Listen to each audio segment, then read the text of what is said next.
was an early election, but it wasn't a one term government. Yes, the last one term government was the current government. And the one term government was retired. Well, no, he could die in the face of the national government. So it's politics. Well, in the UK it was 4 languages, so you get, and they're mutually unintelligible, so you've got Welsh, Irish, Scots Gaelic and English. So none of those languages can speak to each other. And in fact, there's even very few people, but there's even Manx. It's a Manx language, it's a Cornish language, but almost nobody speaks it anymore. But nobody knows that. Everybody only knows English. Nobody knows it's 4 languages.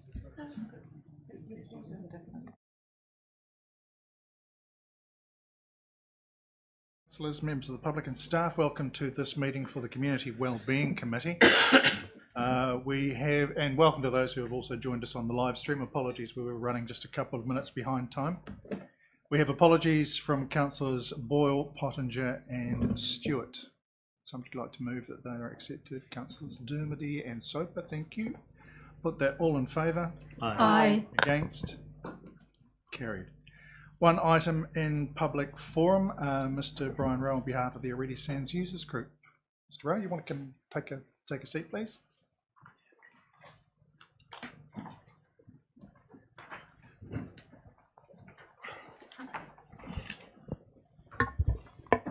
Thank you for coming along this afternoon. You've got 10 minutes that we allow for presentations in public forum. If you want to leave some time for questions, that's up to you. If you want to use the entire 10 minutes, again, that's up to you. A copy of the documents you've supplied has just been circulated to councillors, but the time is yours. Thank you. Good afternoon, Mayor and members of the committee. The pieces, maps and diagrams are to be read in conjunction with this address. I recently emailed Carolyn Rain, Manager of Parks, with the question: was Forestry Zone 2 included in the tender document C1175, Forestry Management of Sandy Point? The reply: the only forestry which occurs at Sandy Point or can occur at Sandy Point relates to the 2013 Sandy Point Domain Management Plan. If there are any suggestions to alter this, they will come through in revisions of the management plan due early 2024. Forestry Zone 2 is included in the Sandy Point Management Plan on page 15 of the Sandy Point Domain Management Plan 2013. The golf course would have to be renamed as perhaps Tracks and Field. I began walking my dogs around Already Sands in August 2018, soon after the course closed. Council maintained it for SIT for a couple of years, and then there was a form of maintenance and that grass was cut for baleage. Since February 2020, I've been emailing Parks about how the old course and tracks have been degrading, mainly because of invasion by lupins. I was also emailed every councillor and the mayor. Parks' response is that it is a low mow area. They will only mow a basic track 2 metres wide of approximately 4 kilometres. I heard rumours that the council was going to close the course down and use it for forestry and carbon credits. Going online, I found the Sandy Point Domain Management Plan, July 2013. In March of this year, I started up a Facebook group, Already Sands Users. Currently, it has a reach of about 3,000 people. I recently conducted a poll within the group. Did you know that in 2022, ICC had submissions open to the public regarding the future of Already Sands and the whole of Sandy Point Domain for the next 30 to 50 years? 91% responded in the negative. The only reporting in local media that I'm aware of the master plan and submissions to it was in Stuff on the 26th of December 2022, 3 months after submissions to it had closed. In March of this year, I walked around much of the course with Carolyn Rain. Carolyn also told me that she had asked dog walkers whether they were happy with the track. her polling indicated 100% acceptance. I created another poll within the users group. 88% were not happy with track only. I was advised of the master plan and new management plan which be completed by the end of 2024. She suggested that submissions to the master plan would be reopened to stakeholders. We, the Already Sands user groups, now being a stakeholder in November of this year. However, in the documentation in Let's Talk on the ICC website, it says public engagement on a preferred master plan option is scheduled for November. The Already Sands users group submission would be that Already Sands would be kept open for multiple users in the nature of a golf course, that is, with wide open areas of land protected by forested areas and clearly defined tracks. Although multiple groups such as orienteering, harriers, triathletes, dog walkers and recreational walkers, army, police, disc golf and schools use the course and surrounds, there are opportunities through organisations such as Active Southland and the Disability Resource Centre to make it a recreational hub and greatly enhance the Already Sands experience. The main barrier is the lack of maintenance, or as some are saying, willful negligence, particularly in reference to invasion plants such as lupins, broom and gorse. The bulk of the lupins is contained within Zone 2 forestry. Already a couple of the old fairways are choked with them. Working with an expert in land reclamation, we've been looking at clearing the lupins and other pest plants at zero cost to the ratepayer. The stumbling block is that within Zone 2, parks will not allow the lupins to be cleared nor tracks re-established. It simply doesn't make any sense unless this is stuff from March 2023 from an interview with Carolyn Rain by Michael Fellow referring to the management plan. Although lupins are not present within this plan, treatment for the eradication of lupins is best undertaken in conjunction with a revegetation plan over the course of many years, she said. That's my address. Thank you. So, what is it you're looking for, Brian? Well, there are persistent rumours out there that the course is closing down. I've asked whether volunteers could fix the problems that are out there, mainly with the lupins. We found a contractor that will do it, but he's not able to do it. He's been told he's not allowed to touch the lupins and he's not allowed to touch the tracks, which makes it pretty much impossible for him to do his job. We also need to put our submissions in that the course be kept open as in the nature of a golf course. In other words, that it is wide open and there are plenty of tracks. Just a couple of things I need to clarify. First of all, we need to be careful about rumours because generally most of them are baseless. The course closing, the only closing that's happened is the golf club. I'm not aware, nor has there been any discussion at the council table of the closure of anything else, particularly since it seems to be a multi-use facility at the moment. And I'm a bit of clarification about when you say the nature of a golf course, because I think the nature of a golf course as opposed to any other reserve is very different. Having played golf a long time ago, but you know, there's a much finer degree of mowing. Are you talking about a more accessible space or yes, something almost carpet-like? No, just accessible space. Okay. Thank you. Questions, councillors? Tom, then Rhea. Brian, I mean, I take the dog down there, so I know what you're talking about. I mean, do you see any obviously, if there's no revenue, then all of the cost of what you're describing would fall on ratepayers. Do you see any opportunity for raising revenue in that area? Raising enough revenue from the area to keep it maintained, yes. That's what we're looking at. I mean, obviously, by what means? Have you came up with anything yet? Or, I mean, you'll have obviously an opportunity to make a submission later, but have you actually came up with some ideas already? Yeah, baleage, which keeps it open. It's mown every year, or 2 or 3 times a year, depending on what the weather's like. The act of doing it keeps the lupins down. And at some point, I'm sorry, Chair, and at some point, you'll be able to do a bit of a budget that shows how it's a balanced budget. This is what the baleage is worth. This is what it would cost to. Well, that's up to the contractor, and he assures me that there'll be no cost. He can make enough money out of it as long as he's given as much of the whole course that he's able to. Ria, then Mayor Clark.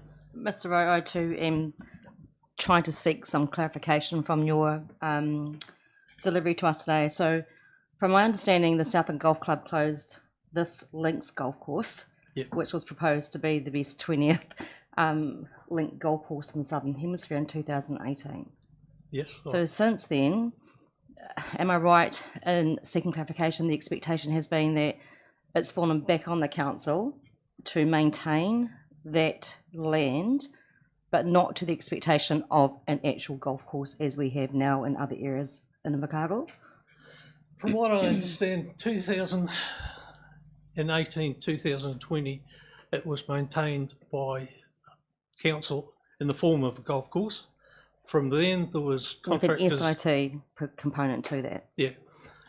From then, there was contractors went in and took baleage, but they only took baleage from the fairways. They didn't actually manage any of the lupins.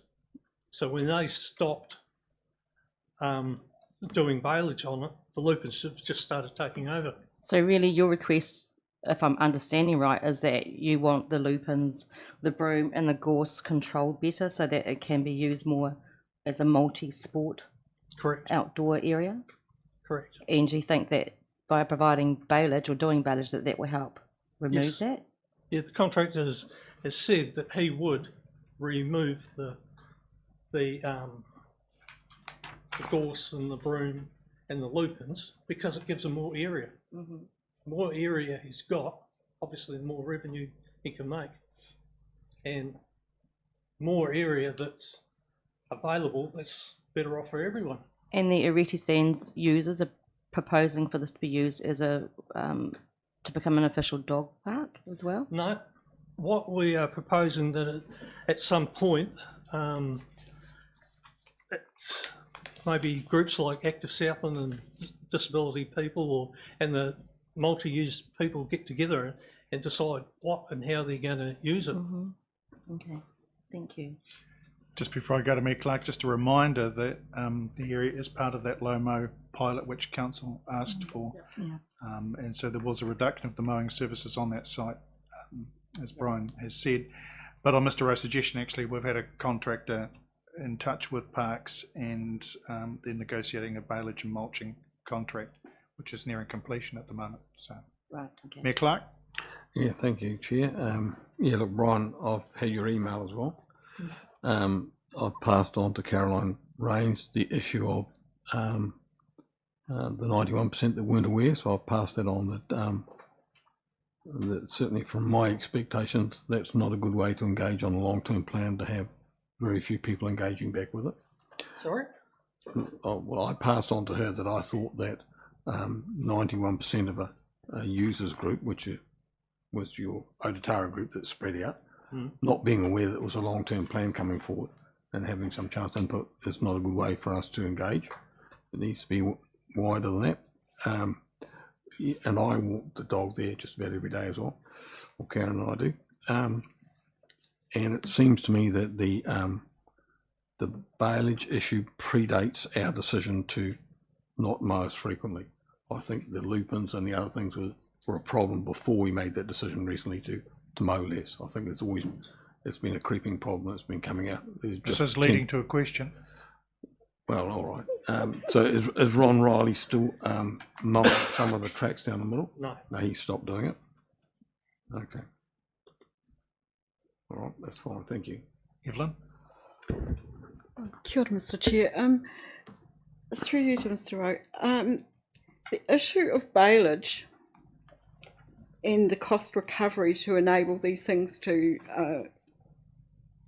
these activities to continue to happen at no cost to the people who use the facility. So you're expecting the bailage to pay for. Yep. Right. My understanding with return for bailage is that at some point you have to re-sow, because otherwise the quality of what you take off there is not, they're not going to pay you anything for it. It's just taking it off for the sake of clearing it off. Who do you perceive would pay for that? The contractor. Would pay to re-sow to enable additional bailage? Yeah. It's to his advantage. Slightly interesting. How do you perceive that if that happened, the level of activity on those open spaces would increase? Yeah. Well, it's increased.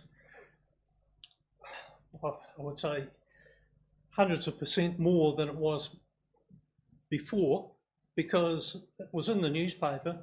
And I used to go out there, and I used to be out there on my own. Now, I can hardly get a car park during the week, and I don't go out on the weekends. I just can't get in there. And there's more and more people using it, not only for dog walking, but running and that. And Harriers, they have their annual meet out there. I presume if it's still viable, the course viable, I mean, the schools will have their triathlon event that they have had for a number of years, those sort of things. Thank you. Look, I'm aware that we've gone over time for the public forum. It's a light agenda, but I will take one more. Grant? Yeah, just that's probably more a question for the Steve or one of the team. Have we costed out what the cost to maintain would be to a standard that's greater than what it is at the moment? So we've taken a low mow sort of narrow strip approach. If we went to a wider management contract, how much would that be? You know. Through the chair, no, we haven't at this point. We haven't costed that. I think that will come through once we've completed the master plan and then go into the reserve management planning process. Because once we understand the use of that space, then we can come back with detailed costings of what the options are through the master plan and what the option is that we prepare to go to through the management plan process itself. Yeah, which will happen later this year, and I think the all of our stakeholder groups will get the chance to have a say at that point again. Yeah, because I think the proposal around having a contractor do it would become commercially driven, and all of a sudden you'd have a developed paddock out there that's cut 3 or 4 times, and you'd have other issues. So I'm not sure that area is cut out to be a bailage paddock, in my experience.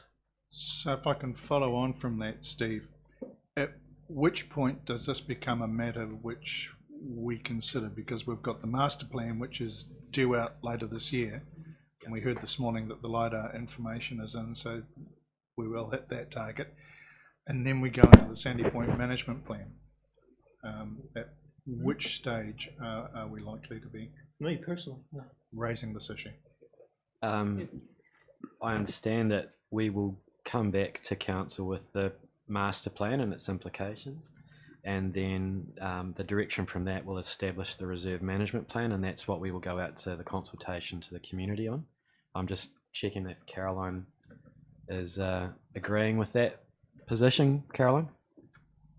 You're correct, Steve, yeah. Right, so the mowing issue comes up during the management plan. Thank you. Mayor Clark. Thank you. Just one clarification, Steve. They have done bailage before, though, haven't they? This is not something new. I'll refer that to Caroline. Mayor Clark, yes, it's been bailed for several years out there. Sure. Yep. Okay, thank you. Thank you. Look, Mr. Rowe, thank you very much for your interest in this issue and for taking the time to come in and speak to us this afternoon. Obviously, we'll make sure that you and your users group are aware of when the next time for consultation is happening, because obviously that's input that we want. But thank you very much for your presentation today. Thank you. Councillors, that moves us into the minutes of the Community Wellbeing Committee back on May 23rd. If somebody wants to move it, they're confirmed. Evelyn and Leslie. Put that all in favour. Aye. Against? Carried. Minutes of the District Licensing Committee meetings through May. Happy to move those. Leslie and Peter. I have a question. Leslie Yeah, I and did Tom. Peter? Yeah, on, and I find it. You go to number 6, other business, and you go to the end to the 4th of May. On the 4th bullet point, it says Speedway, Riverside, Riki Park, Subway, and members with reciprocal rights. Speedway. I think the word should say Riki Park Speedway, not Subway. Correct. Please feel free to email through your spelling corrections prior to the meeting, I just picked it up now. unless there's been a change out there and they're serving some sort of fast food. Thanks, Peter. We'll note that. Tom? I don't know if this is a question really about the minutes, Chair, but I'll make it anyway. How exposed are we to you falling under a bus? Not at all, because there are 3 other members of the committee. Okay, because just always see your name, that's the... So there are weekly meetings to sign off licenses, renewals and applications. The whole committee isn't required for that. They're done under delegated authority. The rest of the committee is involved when there are policy issues to be decided on, or hearings. Okay, thank you. Good question though, thank you. Any others? If not, it's been moved and seconded. I'll put that all in favour, and I'm just looking for a bus. No, I'm safe. Aye. Aye. Against? Carried. That brings us on to the activities report. Are there any issues through there? We'll take it as one. If councillors have any issues on any areas of significance, now is the time to raise them. Mayor Clark. Maybe my ignorance, but I'd just like some understanding around the website figures that are on page 12 and 13, and possibly on 14 as well. And your question? Well, the figures don't seem to line up, and so when I look at these figures, for argument's sake, the ones that are on page 13,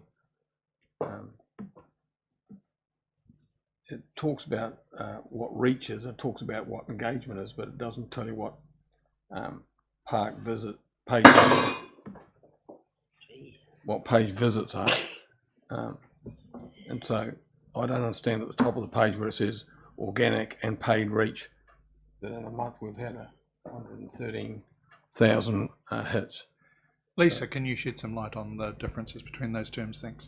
I can. There actually appears to be an error in regards to the colouring of that graph. So where one is blue and one is orange, they should both be blue. Orange for paid reach would indicate if we had paid for any so Facebook advertising, that type of thing, which if it would be added on top of the number, if that makes sense. So can we just But clarify sorry, which can we page wind we're looking back? So we're on page 13. at? Which page 13? Board works. Of board Activities books. report.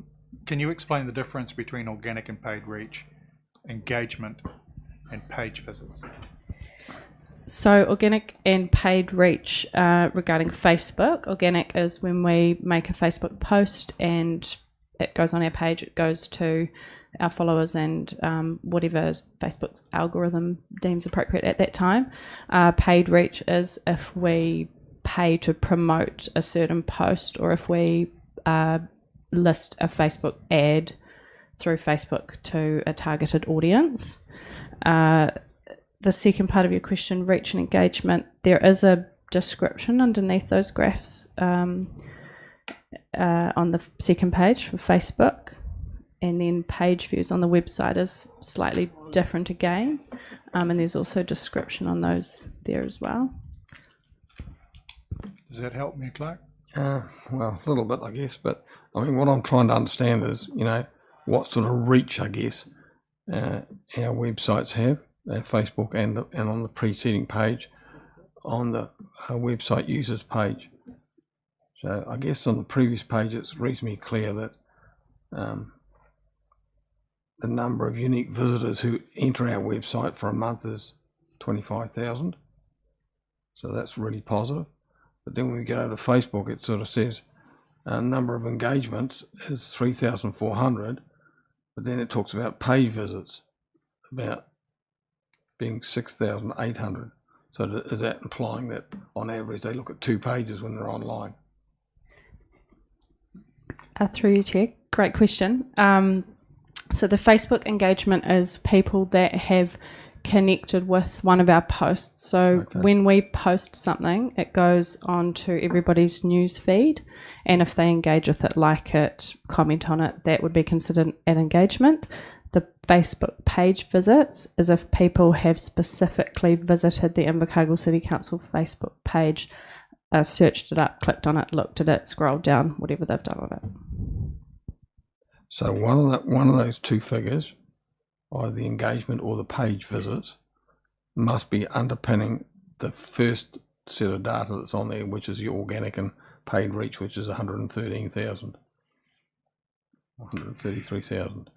So the organic and paid reach, and let's discount the word paid because there's nothing being boosted, are the people who just simply scroll past it.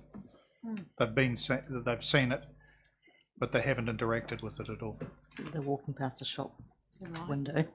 Yep, Basically. that's a great way of describing it, Ren. Just they've walked past the shop window, they've not gone in. So my last question, just so I understand it, is the preceding graph which talks about unique users is the one that's the most important one, and that's telling us how many people actually visited our website, regardless of how many pages they looked at. So that is implying 25,000. So that's the City Council's website, and yes. Okay. Thank you. Thanks. Good questions. Any others from within the activities report? Sorry, Clark? Sorry, got another one we're now on page 16, which is upcoming key events. So a key event for this Saturday is the Flames on S Street. Sorry, this is at the Civic Theatre. Sorry? This is the Civic Theatre. Only the Civic Theatre? Yep. Oh, okay. But yes, the Flames is a key event for the Saturday. And I'm just wondering why we don't have that in as part of our focus. Why it should just be on what's. So this is for our venues. I can respond to that through you, Jo? Chair. Yep. So that is a very recent event that's only been promoted in the last week, and this report was written prior to that being available. That is now promoted through the Flame one. Yeah, so that's now promoted since we've had that information available to us, which has been since the road closure was approved. Thank you. So just a final question to that last event, that Flames on S Street. How are we promoting that, given it's this coming Saturday? So what mechanisms are we using? Because that's one of our inner city activators that we want to really get on top of. So what mechanisms are we using if we're not using our websites? We'll be using our website and our social media, but is it our event, Lisa? So it's not technically our event. Great South is running it, and we're supporting their promotion. We've shared it on our social media, on our digital screens that are in our facilities. I believe also hopefully on our website, but I can check. Okay, thank you. It's not there now, it'll be there later. Sorry, Nobby, was there something else? Yeah, there was actually. Just wanted to get a handle on the temporary pump track that's been yes, that there's different organisers have helped to fundraise for,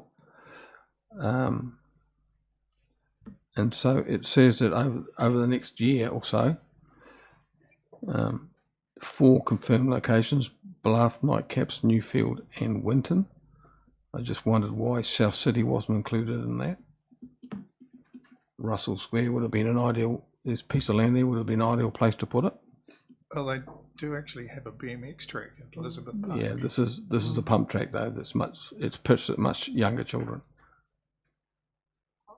That's just the first year, and I think they'd sorted out 4 venues Okay. from active Southland promotion, but I'm involved in one of the organisations that liaises with them, so happy to take it to them and ask that question on their behalf. And the very last one from me is on the same page again, which is the Anzac Day commemorations. If somebody could help me about, we had a light show that put both the poppies and a soldier up onto the side of the cenotaph. Do we know who did that on the day? Because it was really positive. Caroline, is that something you can answer? I can't answer here and now, but I will get back to you, Mayor Clark. Yeah, that'd be helpful to know who did that. Yeah, it's simple projection technology. It's cheap, looks good. It was very impressive. Thank you. Thanks. Councillor Dermody. Yeah, just with respect to the building and planning, the drop in the code of compliance from 100 to 94, is that just a blip, or is it a trend that's starting to develop around, not being able to get codes of compliance completed? Jonathan? So through you, Chair, I can assure you it's just a blip. Right. Okay, cool. That's good. Evelyn.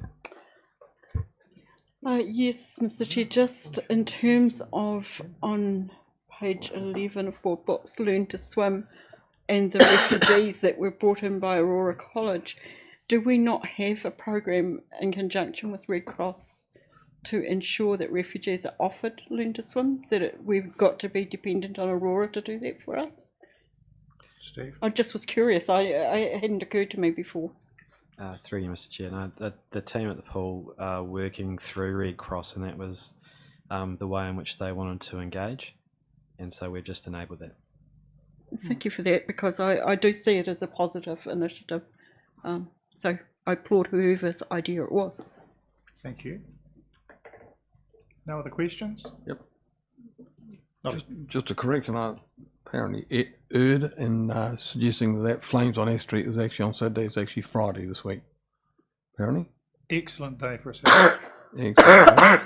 And one other issue for me is on page 23, where it refers to the Southland Museum and Art Gallery collection, and it makes some brief reference to the Pacifica collection. And I've had a recent approach from George Nye about them potentially having some of the collection down in their area. Could you give us an update on that? Yeah, through you, Mr. Chair. Yes, Mayor, the team have been working with through George and the team around sharing some of the collection. I think that's underway, if not happened. Thank you. Move to receive the report.